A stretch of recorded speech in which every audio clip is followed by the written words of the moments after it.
त्यांची त्या घरापर्यंत जाऊन विचारपूस करून पुढील डॉक्टरांकडे त्या गोष्टीचा पाठपुरावा करून आणि त्यांनी अशा बऱ्याचशा माझ्या सहित माझ्या मुलीला एक ताजं उदाहरण आहे का चौथीला असताना ती जन्मजातच आजारी होती.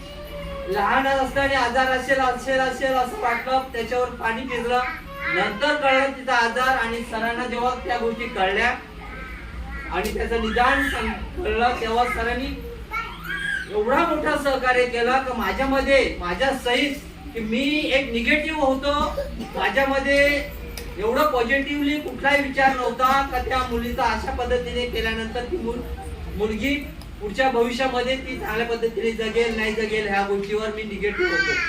परंतु सरांच्या माध्यमातून आणि डॉक्टरांच्या सहकार्याने तो निगेटिव्हपणा हटवला. म्हणजे जो माझ्यामध्ये आपल्या जुन्या विचारसरणी होत्या त्या सगळ्या काढून टाकल्या आणि मी ग्रीन सिग्नल किंवा त्या सरांच्या मताला ठाम राहिलो आणि त्या गोष्टी झाल्या.